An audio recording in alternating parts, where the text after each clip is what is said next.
Kabul, Taliban fighters were holding out against Afghan troops in Kunduz on Friday, a day after government forces recaptured most of the northern city that had fallen to the militants in their biggest victory of a 14-year insurgency. In Jalalabad in the east of the country, a US military transport plane crashed at an airfield just after midnight, killing all 11 people on board, the US military said. The Taliban said it had shot down the aircraft, but the US military, which still has several thousand troops in Afghanistan after NATO's combat mission ended, said there were no reports of enemy fire, and described the crash as an accident. In Badakhshan province in Afghanistan's northeast, the Taliban took control of Warduj district late on Thursday after heavy fighting, according to Nawid Forotan, a spokesman for the provincial governor. Residents in Kunduz, a strategic city of 300,000 that fell to the Taliban in a stunning pre-dawn attack on Monday, said that while most Taliban fighters had fled, some were holed up in civilian homes fighting the army.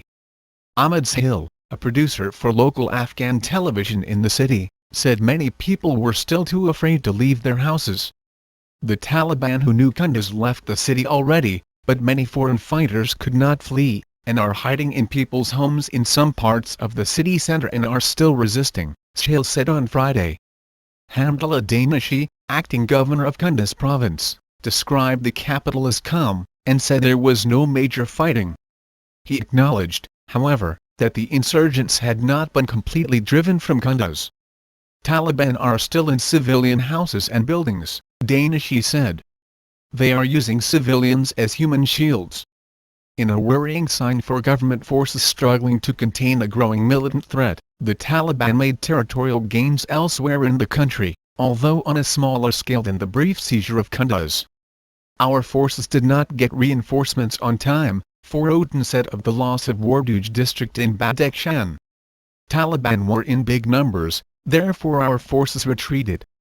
Taliban spokesman Zabihullah Mujahid said militants killed 50 soldiers and gained control of 28 checkposts in a district of Badakhshan province that has been fought over for years.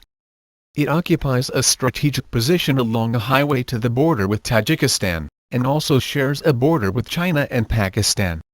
The attack started when Taliban militants raided checkpoints in several villages, overrunning reinforcements and seizing control late in the afternoon, according to a government report. The police headquarters in Warduj fell at around 6 p.m. it said. At least 2 police were killed in the battle, while 3 others were reported missing. The Interior Ministry could not immediately be reached for comment,